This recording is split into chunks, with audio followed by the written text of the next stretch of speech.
Welcome to the Big Success Podcast, cutting-edge conversations on business and personal success, as well as how to level up. Here's your host, #1 business coach in the world, Brad Sugars. This will blow your mind. I couldn't stop this guy. Martin, we went over time. I know we did, but there's so many amazing lessons. From being not only a master of jiu-jitsu, judo, like the training stuff this guy does for UFC, all of the things, the NFL, you name the sports that he's trained in. But on top of that, all the books he's written, the companies he's built, and on top of that, as a trainer in the UFC of the winningest fighter of UFC history. This man has it all. You are going to love his view on success. His stuff on leveling up, phenomenal bits and pieces in there. Take lots of notes. I think you're going to need to listen to this one twice. Martin Rooney, his book, High 10, his latest book, Coach to Coach. These are the things that we got to keep reading, keep learning if we want big success. Dive right in. This is Martin Rooney. Martin, I got to ask you a question that I start every podcast with. How do you define success? Like, what is success to you? Well, Brad, I am so glad I'm on here today because until I knew that was going to be a question I was going to be asked, I don't know if I really defined it for myself. And for all the listeners, I think immediately you think, oh, success, it's about money or wealth or freedom or my job or my career. And what I really discovered is that the best line I can say is success is holistic. And when we say holistic, it means there are parts of something that are all interconnected, where I think to be successful, you've got to be successful in every one of those areas. And the areas that I kind of defined for myself would be whether you call it career versus calling. There's got to be this career or calling success. You've got to have success in the health arena, because obviously if you don't have your health, who cares how much money you have? You've got to have success in the areas of relationships. Again, man, you can become the biggest guy in your industry, but if you lose your family, I consider you a failure, right? And then in the areas of wealth, whether you say fortune or freedom, and then in the area of whether it's spiritual, we'll talk about this today, maybe achievement versus entertainment. And then the last piece, success, there's got to be some kind of legacy. Like, what did you do that impacted someone else? And those would be my cornerstones, or those were the areas that I defined in a holistic approach. Yeah. But I'm hoping that helps the listener investigate, wow, what are mine? What would be mine? And then what would be my highest levels in each area? So was it always that way though? Like when you go back to the early training days with the Gracies, was, obviously you've defined that over a lifetime, I guess. Yeah. So obviously success, and I think we're going to talk about leveling up today, and I'm going to give you my definition of that, which I think is very interesting, but it's just become, as you grow, you become aware. Remember, when I started with those guys and started training professional athletes, I'm a kid in my 20s.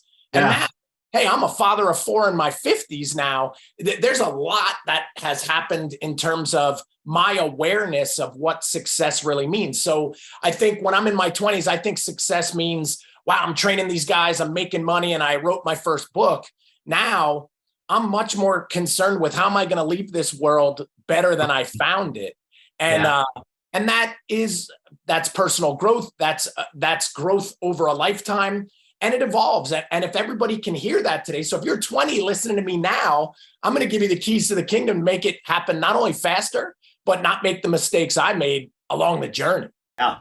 So where do you think you chose success? Like, was it something that was inbred in you? Was there a moment that it happened? Where did success become your choice? I was thinking a lot about this, and it's pretty interesting. I think everybody's got this origin story. And mine, hey, I was from a blue-collar family. My parents both worked. I was a latchkey kid, not feeling so great about myself, and I really lacked control. But what I see now and what shaped me was I lacked mentorship. And I'll never forget that my grades were never that great. I was really pretty mediocre at best. And it was in 5th grade fifth grade. So I'm about 12 years old. And this teacher said to me at the end of the school year, he said, "Hey, Martin, you got 5 A's and 2 B's in the final marking period. It's the best I ever saw you do. But," and listen very carefully, Brad, he said, "you could get straight A's. Did you know you could do that?" Just those short words right there. Did you know you could do that? And he doesn't know how he impacted me, but no, I didn't know I could do that. Yeah. And the minute that somebody gave me permission to be great, I just went on the attack, and I never got a B again in my life. That's all the way to through 3 degrees, 2 of them at a medical university. And ever since, I have never said to myself that I can't do it. I said, "Do you know you can do that? Now all you got to do is find the strategies and do the work, and you'll figure it out." And so that was this hinge point, right? Like those small hinges that swing big doors. That was the one that I think was the change for me, athletically, academically, spiritually, all of it. And I gave myself permission to say I could be great at something too. Somewhere in that, 10 to 20 age, I find that a lot of people get someone just push them to success, give them permission for success, ask them to be a success. And I think that I hope through this podcast, we're giving a lot of people that as well. What is the Martin Rooney formula for success? Like, how does success happen? How do you believe it happens? Well, I've got it pretty crystallized down. And for everybody listening, I speak around the world on these concepts. I never presented, say, on success. Yeah. But but a lot of my philosophy, whether it's athletic success, academic success, it's all the same. And we're going to make this real simple for everybody. I put it down it's just 4 letters. It's an equation, and it's ACTS. Like, so ACT equals S. So A times C times T equals S. And what does that stand for? Actions multiplied by consistency multiplied over time equals success. And so when you say, "Hey, what's my formula?" It's just take successful actions consistently over time. What's the real, I guess, definition of that? It's habits. So what are your habits are going to either determine whether you're successful or not. That could be as simple as how you eat. It could be how you train. It could be what you do every day at work, and that little bit of reading every night. But my secret has been, I am not smarter than anyone else. I know that. I was not born with different genetic gifts, but what I have done that few have done is over the last 40 years, I've taken consistent action when most people gave up. And at the end of those, say 10 or 20 or 30 years, they either call you world expert, world champ, world best. And that has been what I have aspired to be in multiple industries, and had some really cool success there over the last period of time, just from that simple equation. So let's break that down just for a second. Let's start with the actions. How does one actually find that the actions they're taking are the right actions? And here's what I would say, and it's almost like you're reading my mind there. Here, you ready? The breadcrumbs are already there. Yeah. Find the person who is doing what you want to be doing, and find whether you call it the actions or the strategies that they are employing, learn them, and then reproduce them. It's not hard. There are any biography you could read of whoever's doing what you want to do, it's all there. And as soon as I discovered that, it was like, oh my gosh, if I want this and this person has that, then I have to do what they do. I have to have better strategies. And I, from a very young age, went on the hunt for strategies. So I like to call myself a strategy monster, where I'll be like, "Oh, how do you do that?" Down to, if anybody looks at my Instagram, I have started chainsaw carving in the last year and a half, and I'm producing some crazy works that are in galleries now, just because I sought out the best, learned how to do it, and now I can do it too. And I had no background for that. So there is it works every time. You just have to work it. And a lot of people don't. That leads to consistency then. What is the fundamentals in your mind of being consistent and doing that consistently? And I guess add that to time, staying consistent for a long period. Yeah, so here would be the challenge. everybody I meet, they can do something for a short period and stick with it if they've got a goal. So you'll see the person that'll lose weight for 30 days, the person that'll work on their sleep for a week, the person who will start reading again. And then a month later, you ask if they're reading and they gave up. And it's just, man, it's these simple little actions repeated over time. If you were to boil me down, right, and say, what might be the most critical word for success? I would probably say consistency. Because that's the piece that everybody lacks. It's just, so of course you got to take great actions, but you got to do them again and again and again and again and again. And it's not any harder. It's just there's something that stops people from doing that. And over the last 30 years, whether it's my sleep, nutrition, reading, studying, growing, personal development, I just didn't stop where everybody else gave up. Yeah. And So how do you find that then? But as a coach, you, like a lot of people come to you, or used to back when you were training a lot, they'd come to you because you made them stay consistent. Is that part of being a great coach, I guess? Absolutely. And that's what we all need, right? Like, so whether you want to call it accountability, how I define it, you're like this, is I say, I want my voice inside their head at all times. So they say, I have to do this because I can't let my coach down. And that kind of brings it full circle, where there was that one person in my life who became that voice that I've tried to be that first with all my athletes, then within my organization, to where now the stuff that I put out there everywhere in the world, I'm trying to hold someone accountable, which is ultimately to get them to be more consistent over time to reach their goals. And it's kind of interesting that the master of something doesn't take a simple or a big idea and make it more complex. They take a big idea and they make it really simple.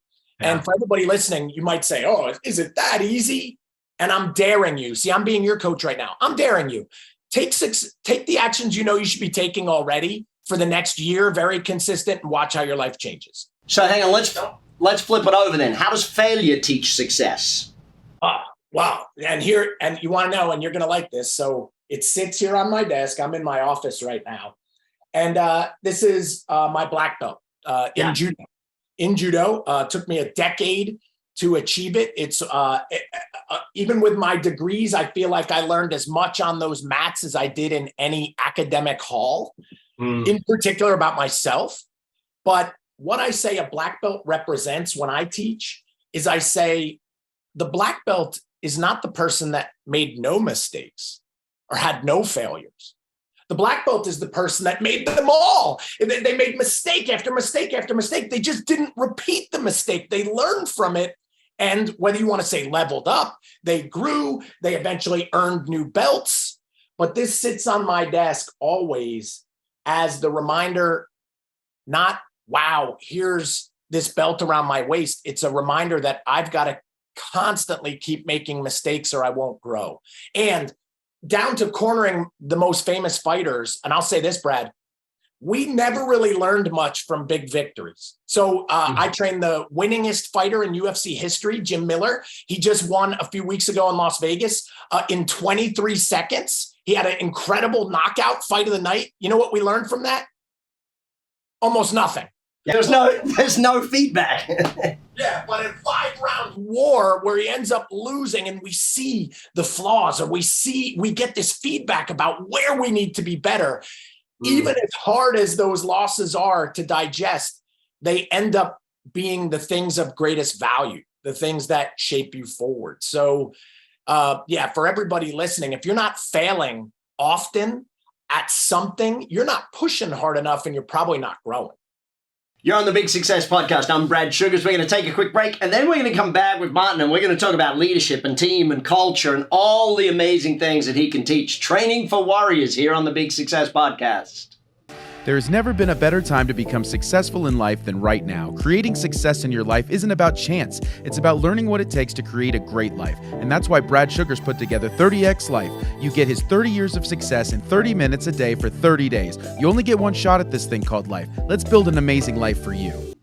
And we're back. It's Big Success. And Martin, team and team culture. How does a team create a winning culture? And this is if we were to tap into right now, what is my current, either whether you would say passion or the area that I'm exploring the most, it's the area of coaching and how that affects culture. And I wrote a book about it. The book is called High 10. People are loving it. And in the beginning, like you said, I was working with teams. So you might say an athletic sports team, but I helped build a 100-location franchise in the sports performance industry that did not exist. But then my company, Training for Warriors, at its zenith before COVID, we had almost 300 locations in 30 countries around the world. And what I realized was it wasn't about the training. It wasn't about the workout. The strength was in the community. The strength was in the culture. And I, even though I was doing it, I didn't understand it. And I needed to create the blueprint for myself, what it meant and how I could engineer it. And so the answer for everyone that I will give that will make it very simple is that first, you have to understand what you stand for, what that team stands for. I like to call those the beliefs. Then you've got to figure out what behaviors you allow and what behaviors you don't, and which ones you want to foster.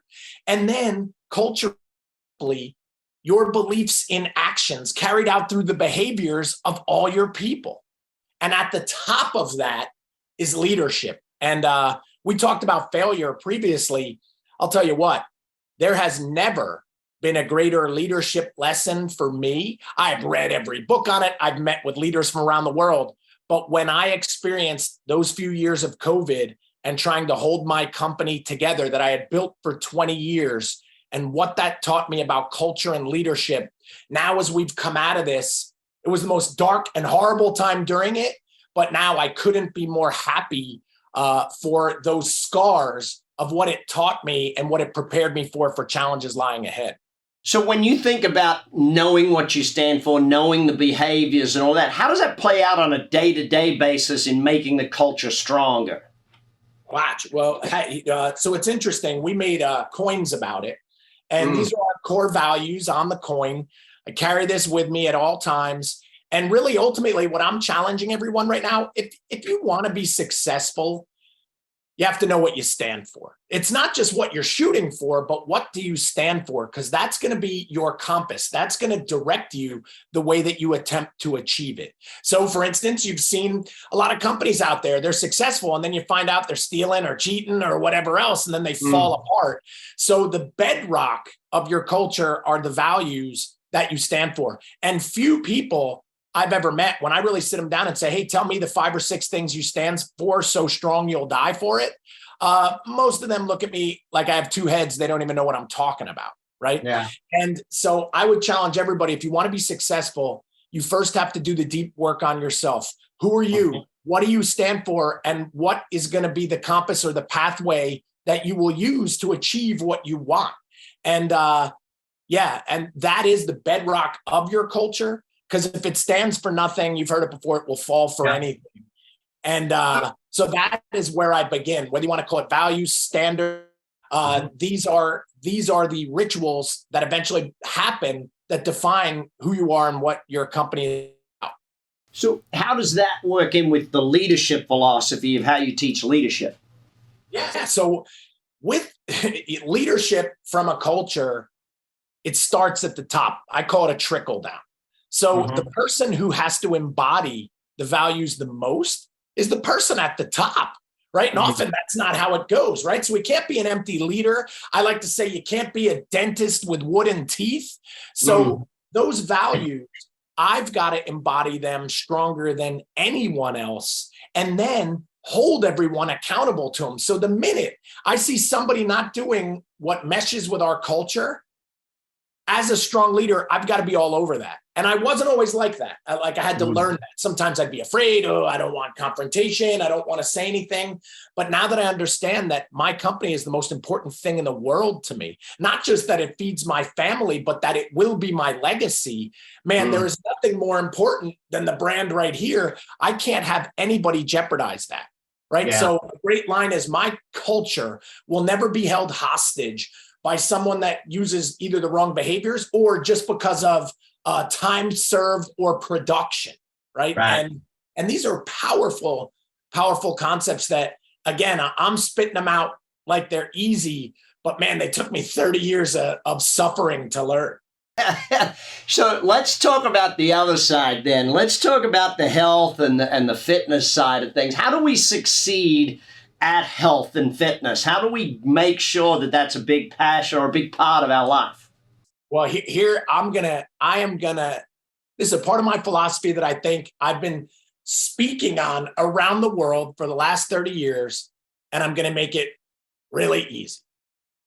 Everybody listening, you have to make a decision. Number one, is health important? And you better understand that it is, because if you don't have your health, nothing else matters, right? Like, so if you are sick and ill, who cares how much money's in the bank? Who cares how many Instagram likes you have? Because you can't enjoy it. And in order to achieve that health, man, instead of making it complex, make it real simple. And here we go. I say that you've got to make your health non-negotiable instead of expendable. And what do I mean by that? Sleep, for me, is non-negotiable. It is 8 hours a night. I don't care where I am, what plane I'm on, what I have coming up, or what show is on Netflix. I am getting 8 hours because I know how important that is for my health. And if you don't understand it, you should read some books on sleep. That would be sleep. Nutrition is non-negotiable. I love this one. People will say, I call it the most dangerous word in the English language. They will say, I can't eat right, I'm busy. I can't sleep right, I'm busy. I can't work out, I'm busy. And guys, I don't care how busy you are.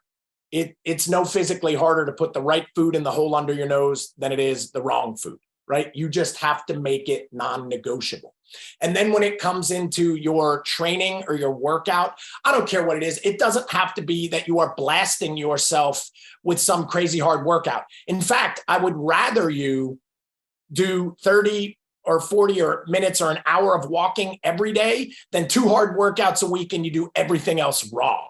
And that's coming from the fitness guy. So, but the overarching idea is you've got to make the dosages of those things non-negotiable. Just as if a doctor was prescribing you a medicine that could save your life. I'm doing it right now. 8 hours of sleep, eat the right foods, which, by the way, you already know what they are. Don't act like you don't. And then get some regular exercise. And holy cow, not only will you live longer, you'll be there to enjoy your time with everybody else longer too. And that's my philosophy, and I'm sticking to it. So final what I want to ask you about here then is, if you were to take the best lessons of martial arts and condense down, what are the top 2 or 3 things that the Gracies taught you, all of that, the whole thing? What are the 2 or 3 philosophies that you think stand out that make it such an amazing part of what is in your life? Wow, that's a tough one. Well, here's what I would say. Number one, we talked about the black belt, right, today. And when I achieved mine, whether you call them senseis, teachers, mentors, coaches, they were all afraid because they said an American ideal is once you achieve the black belt, you think you're done. But the Japanese concept from judo is the black belt isn't the end, it's just the beginning. And one of the concepts that I have to remind myself is, even though this is around my waist, I always have to keep a white belt around my mind. So you have to always be open to possibilities, more of them that exist, and always be open to new lessons.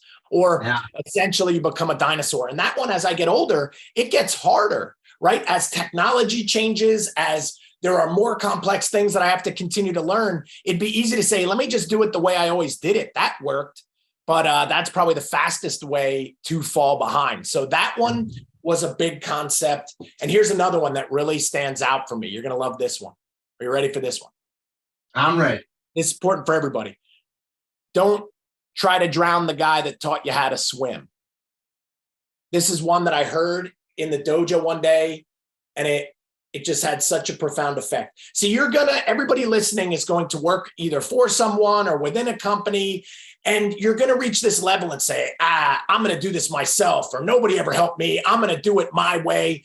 And then you might leave and then try to tear down all the people that helped you get where you are. So that concept, whether you call it loyalty, that concept of thanks or gratitude, I challenge everybody to never lose it. You may move on, but never underestimate the stuff that you learned from somewhere else. And that's something I take great pride in, that, hey, other companies that I help build, there is no ill will. I love those guys. I could have never been who I am without it. And I'm never going to try to tear them down. I'm only going to try to build them up. And I have been successful in this industry and kept all my friends just because of that concept, right? And so you can move on, but never forget where you came from. And I'll tell you what, that's a human nature thing or whatever else, but interesting lesson that I got there. And then the final one I'll give everybody right now. Hey, when I was beginning in jiu-jitsu, it's very uncomfortable to have somebody trying to choke you unconscious. When I started in business and building my own business, it's very uncomfortable to have to either go out on your own or whether it's developing copy, marketing, whatever it is you have to do, man, it's so uncomfortable and scary. But the idea that the martial arts gave me that maybe helped me move forward in every other aspect of my life is that I'm always challenging myself to get comfortable being uncomfortable. So I realized, wow, if I'm cool with somebody trying to break my arms or choke me unconscious, then man, this marketing thing's not that hard. That stuff's kind of easy. That's kind of easy. Like, really, you're going to complain you got to write a chapter or something right now in a new book? Yeah, it's uncomfortable, but it's not impossible. And the more you do something, the more comfortable you will become. And now when things are uncomfortable, I dive into them instead of shy away from them. And that has always been another secret to my success. You're on the Big Success Podcast. Martin Rooney is with us, and we're going to be back and chatting about leveling up.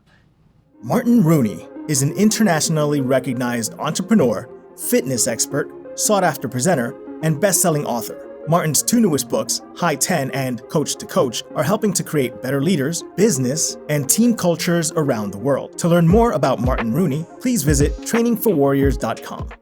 You're back on the Big Success Podcast, leveling up. Martin, what is your theory on how people level up, going from good to great?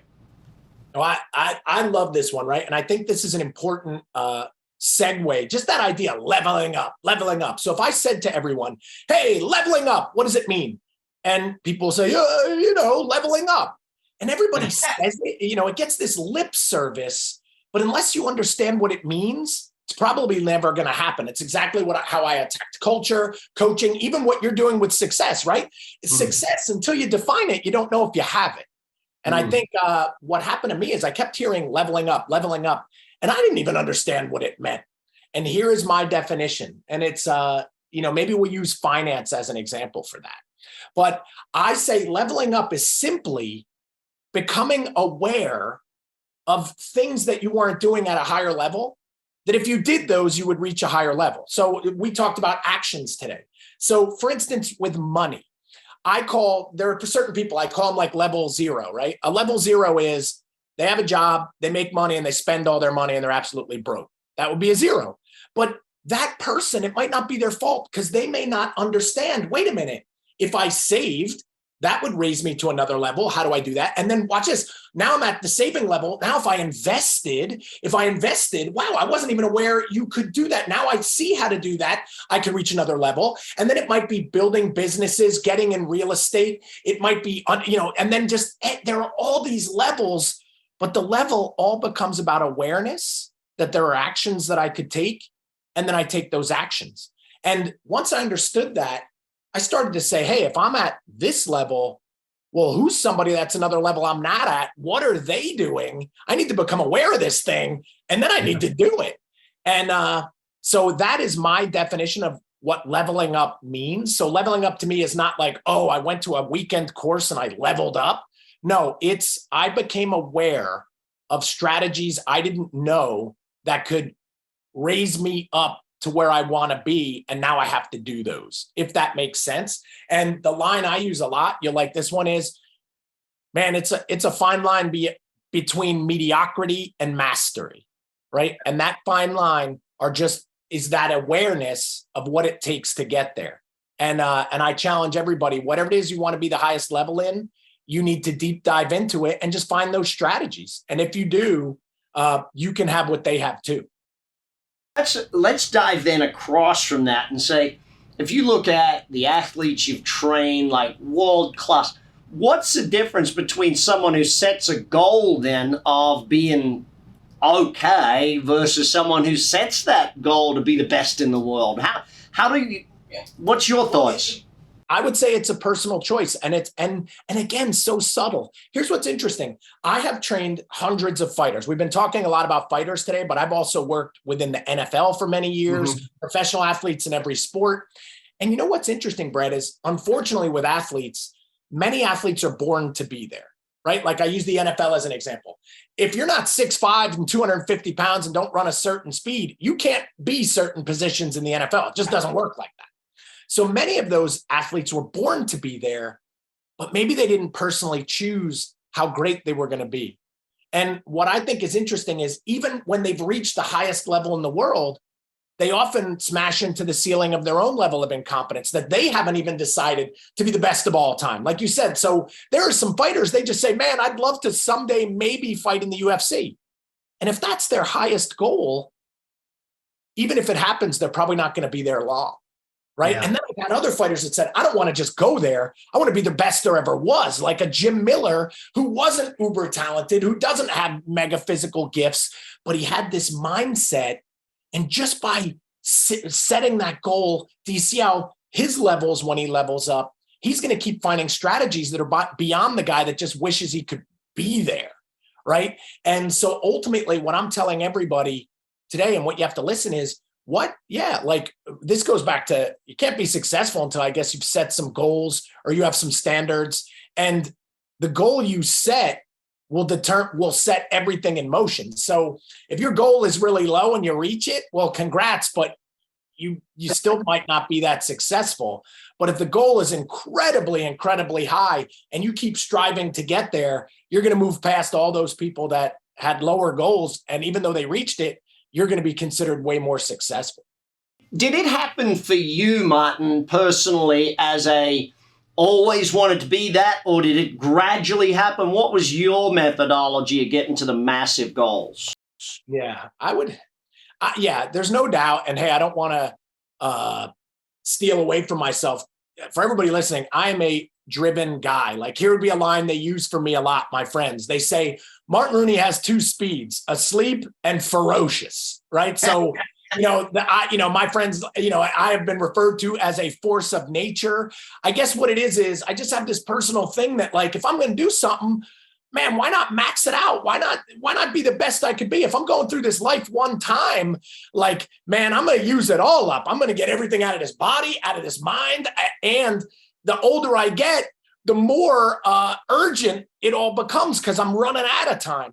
So It's only accelerating and getting stronger. So without a doubt, I would say, man, if I want to do something, then I want to be great at that something. What has changed though, is in the beginning when I was young, I think I was doing it, like I like to say, to be legit. Like, ooh, look at me, or can I get likes, or did people buy my books?